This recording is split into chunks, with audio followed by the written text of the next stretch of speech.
remercie à prophète des nations, je remercie l'Assemblée. Je dis remercier, je remercie surtout à celui qu'on ne voit pas mais qui est là et qu'on voit par l'Esprit.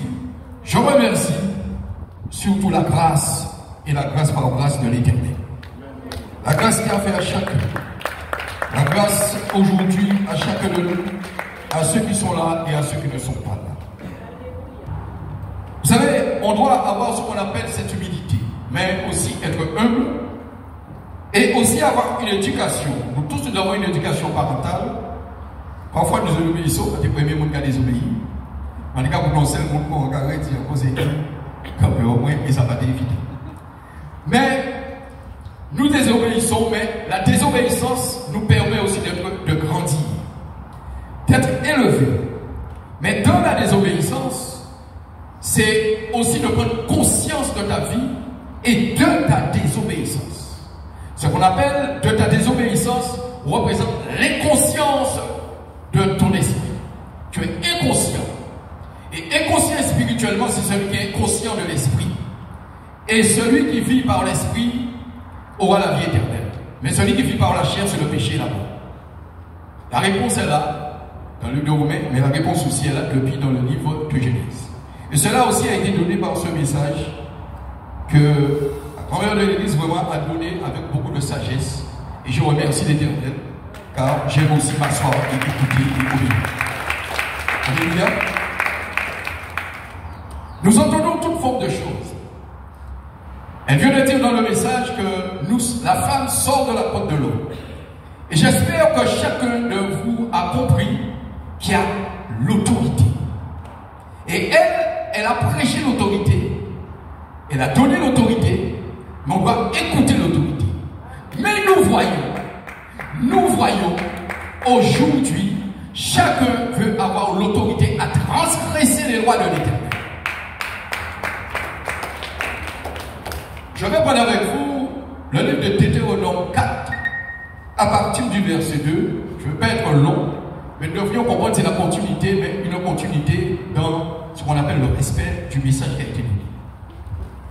Maintenant, Israël, écoute les lois et les ordonnances que je vous enseigne. Je reprends. Maintenant, Israël, écoute les lois et les ordonnances que je vous enseigne. Mettez-les en pratique, afin que vous viviez et afin que vous entriez en possession du pays que je vous donne, qui est l'Éternel, le Dieu de vos pères. Vous n'ajouterez rien à ce que je vous prescris. Vous n'ajouterez rien à ce que je vous prescris.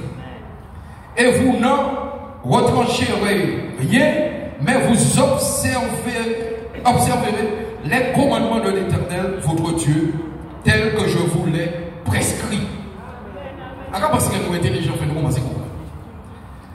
Voici, je vous ai enseigné les lois, des lois et des ordonnances, comme l'Éternel, mon Dieu, me l'a demandé, Moïse parlait, afin que vous le mettiez en pratique dans le pays dont vous allez prendre possession. Vous les observerez, vous les mettrez en pratique, car ce sera là votre sagesse. Amen. Alléluia. Et votre intelligence. Oh Seigneur. Aux yeux de peuple qui entendront parler de toutes ces lois. Aux yeux de peuple qui entendront parler de toutes ces lois. Et qui diront, cette grande nation est un peuple absolument sage et intelligent. L'obéissance. Quelle est en effet la grande nation qui a fait des dieux aussi proches que l'Éternel notre Dieu? L'aide-nous de toutes les fois que nous l'évoquons. Et quelle est la grande nation qui est des lois et des ordonnances justes? Je précise, comme toutes ces lois, je vous présente aujourd'hui. L'Éternel nous a parlé. Or, nous savons, je ne sais pas, mais c'est comment par l'esprit, mais Dieu m'a dit attention, ça va. Avant, la femme sort de la côte de l'eau. Vous recevez, la délivrance se fait par la parole, l'enseignement, mais il y a la sanctification, la sainteté. Et cela, aujourd'hui répond dans le livre de Matthieu 5, 17, 18. Vous allez comprendre, il dit, vous n'allez pas toucher un iota de ma parole. Vous n'allez pas déplacer ma parole. Vous n'allez pas transgresser. C'est ça, ça veut dire. Mais nous voyons que tous les jours, nous voulons être à la place de la prophète des nations, être à la place d'une servante. Vous êtes des servantes. Nous sommes des servantes. Il y en a qui sont servants des serviteurs, plus ou moins. Mais aujourd'hui, qu'est-ce que l'Éternel dit? Les lois et les ordonnances. Il le dit dans le livre de Deutéronome 4, à partir du verset 2. Et nous savons, en prenant le livre de Matthieu 5,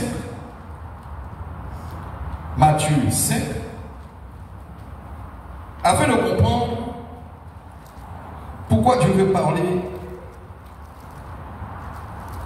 à chacun de nous.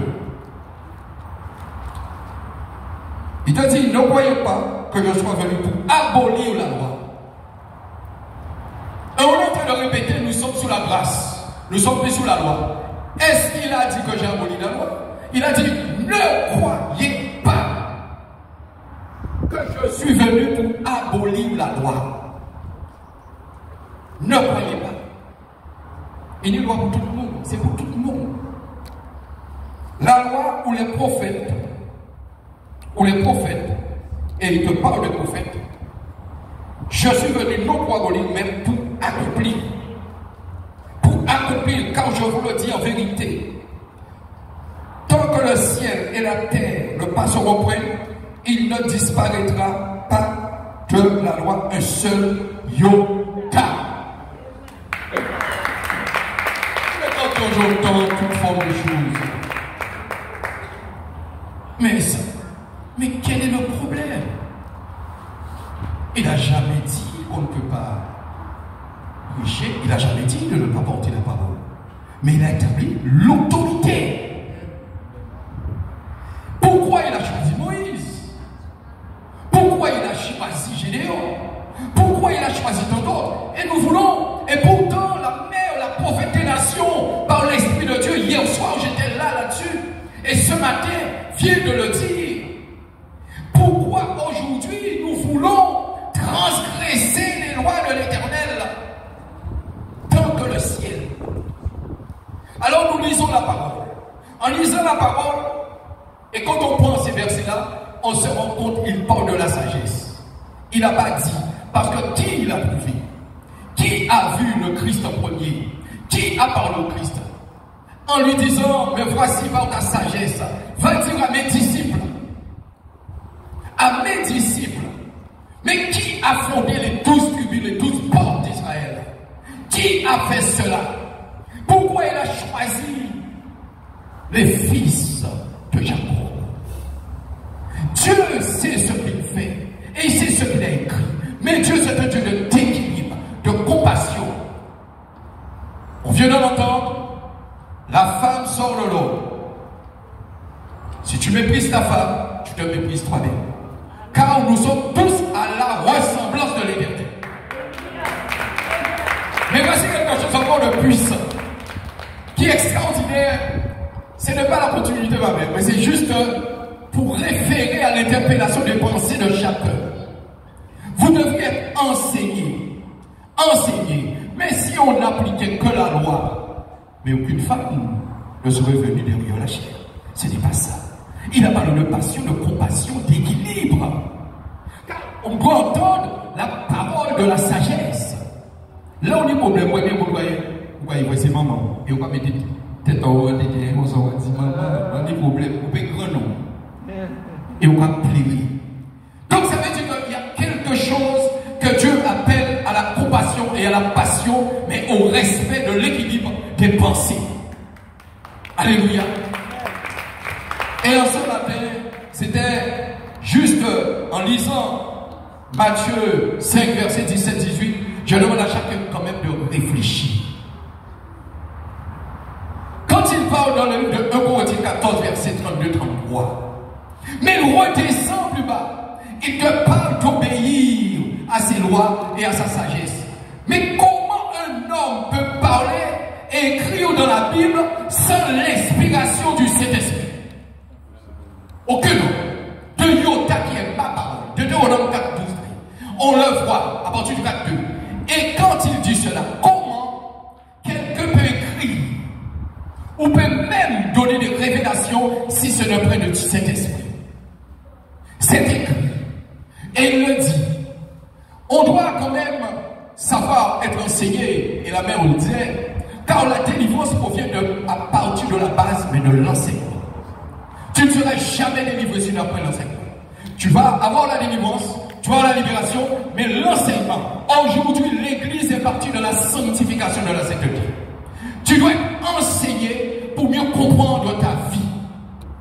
Aujourd'hui, tu as une autorité. Il t'a dit, je suis l'autorité. Mais voici le vrai berger dans le livre de Jean.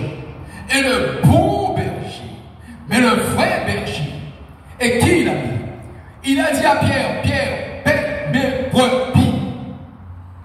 Il aurait pu parler à Marie de Magdala. Il aurait pu parler. Mais à côté de Pierre, il a mis une mère qui est là et qui a l'écoute et qui peut aussi conseiller. Mais quelque part, il y a aussi l'Esprit de Dieu qui parle. Qu'est-ce qu'il a dit à Capernaum? Il a dit, femme, ne me dis pas ce que je dois faire, et pourtant c'était maman. Amen. Donc c'était le Dieu Tout-Puissant. C'est-à-dire qu'il faut savoir, quand Dieu place ses lois et ses ordonnances, on doit les respecter, car il est écrit là. Et s'il faut rentrer dans les différents versets, la mère a déjà dit beaucoup, mais c'est une pléiade de références bibliques. Et je vais citer une partie pour vous. Vous devriez être enseigné. Faites attention à ce qui fait qui dit que je serai pasteur. Non. Dieu parle de prophète. Il te parle de prophétesse. Ok? Donc aujourd'hui, nous devrions comprendre. Sur chaque verset biblique, sur toutes les références qu'on peut prendre aujourd'hui, et si je commence à citer, on ne va pas terminer. Voyez, la mère Pierre le disait, surtout à ce niveau-là. Et nous voyons beaucoup qui, ça peut arriver, ça peut arriver. 1 Corinthiens 14, 33, 32, mais qui parle de référence biblique. On peut commencer depuis le livre de Genèse. On voit tout de suite l'écoute d'une femme, mais par sa douceur, par sa compassion. Ça prouve que la femme a beaucoup de compassion. Mais l'écoute m'a voulu comprendre. Qu'est-ce qui s'est passé? Il s'est passé là aussi le désordre. Et le désordre de l'humanité. Mais qu'est-ce qui s'est passé? Il a rétabli le mal dans le bien. En faisant venir celui qu'on connaît et qui s'est donné sous la voie pour nous, c'est Jésus-Christ de Nazareth. Entre le Nouveau et le Second Testament, on comprend tout de suite le parallèle d'une équilibre, d'une vie, car il te dit c'est la réponse, ne jugez point afin que vous soyez préjugés. Dans les différentes références, à partir de Corinthiens 14, 33, 32, et nous voyons le 2 Timothée 12, 14, il y aura tout le monde qui a parlé. Et comme la mère disait, parfois, on n'arrive pas trop à comprendre. Et on veut comprendre ce qu'on veut. Parce que la foi vient de ce qu'on entend, ce qu'on entend vient de la parole de Dieu. On peut prendre Éphésiens 4, 9. On peut prendre Matthieu 8, 12. On peut prendre Thessaloniciens 1, 8. On peut prendre 2 Timothée 12, 14. On peut prendre aussi 14, 33, 37, 1 Corinthiens. On peut prendre le livre de Proverbes. On peut prendre 1 Jean 2, 15, 17. On peut prendre Romains 12, 11. On peut prendre Luc 8, verset 38, 39. Hébreux 9, verset 27. Marc 1, verset 15. Luc 13, verset 3. Romains 16, verset 17. Luc 16, verset 15. Proverbes 10, verset 17. Mais si je continue, je vais vous résumer là. C'est vraiment un livre. Et la puissance de Dieu, Dieu nous demande aussi d'entendre l'enseignement. Parfois la mère, elle me parle. Mais écoute, mais quand tu me parles, moi je sais retenir les paroles et les conseils. Et je ressens qu'il y a l'Esprit de Dieu. Et c'est comme ça qu'on est enseigné. Par chacun.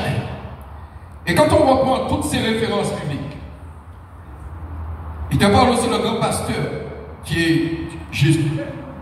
Dans le livre de Jean 3, en Luc 7, 16, Hébreux 1, Hébreux 3, Jean 5, 35, 36, Romains 8, 23, 1 Jean 5, 20. Mes frères et sœurs, vous devriez être enseignés. Et l'Église est partie sur le fondement, il faut rebâtir l'Église. Mais sous l'enseignement. Trop de dysfonctionnement et trop d'enseignements discriminatoires, mais trop d'enseignements de confusion. Car l'autorité provient de Dieu et nous devons respecter cela. Il aurait donné à sa mère de conduire les disciples. Il aurait donné à sa sœur de conduire les disciples. Mais il a donné à qui? À Pierre. Ah ben alléluia. Il faut savoir dire les choses à ce qu'on a reçu ou à ce qu'on pense par l'Éternel. Et elle a dit, elle avait cette grande autorité, mais elle est sous l'autorité de l'autorité. Et depuis qu'elle a perdu son mari, elle a perdu l'autorité, mais elle est sous l'autorité. C'est-à-dire quand on voit, cela veut dire quoi? Parce que beaucoup n'ont pas compris, peut-être ceux. La seule chose qu'on peut comprendre, à partir du moment où tu as ton mari dans ta maison, tu as aussi l'autorité. Car si tu es un homme mari pasteur, la femme a l'autorité aussi bien que le mari, parce que les deux n'en font que. Alléluia. Et ici, présent, on aura le temps de retourner là-dessus. Mais être enseigné par l'Éternel, c'est le comprendre. Mais ne croyez pas, sœur, que tu as la capacité, je le dis, de dire que je suis pasteur. C'est-à-dire qu'il faut comprendre le et là. Alors, c'est comprendre français, il faut nous comprendre parce qu'on n'a pas bien comprendre l'autre, mais qu'on parle de là. Et regarde dans le là. Dans le là, ça développe quoi? La prophétesse. Elle a donné à Myriam. Et c'est Myriam qui chantait. Mais quand on rentre même dans le livre, quand on parle de Gédéon, on réalise aussi, mais il y avait une préparation qui a celle qui était juge, cela encore prouve l'équilibre afin que Gédéon aille délivrer. Mais il fallait écouter les commandements, mais il y avait une préparation du chemin pour que Gédéon puisse aller délivrer. Et qui a délivré et qui a préparé? Ah ben, il y avait cette juge qui a préparé. Et tous nous connaissons. Aujourd'hui, on doit comprendre.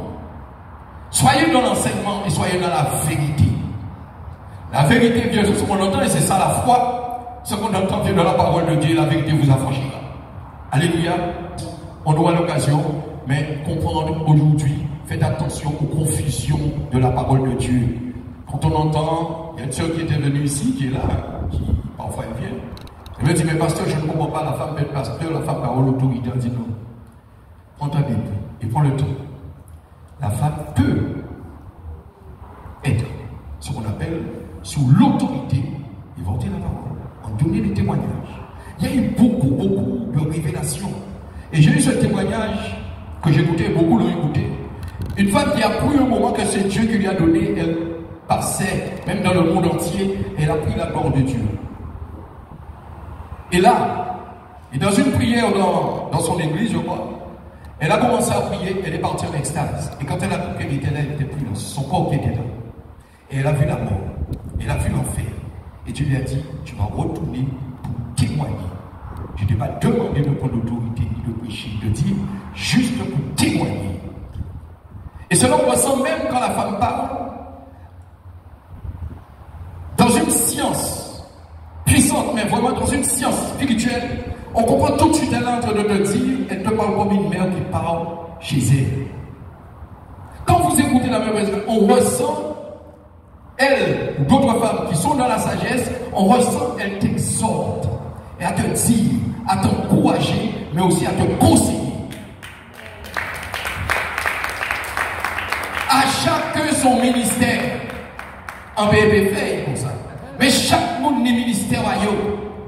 Et aujourd'hui, on est en train de voir les débats. Il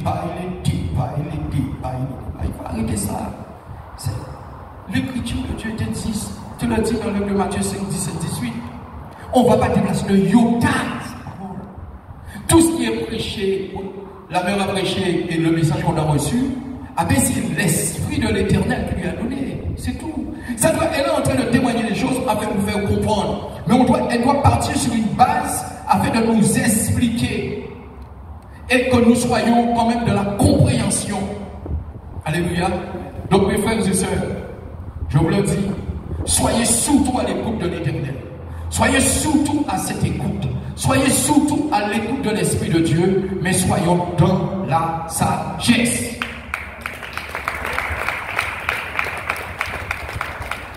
Moi, j'entends que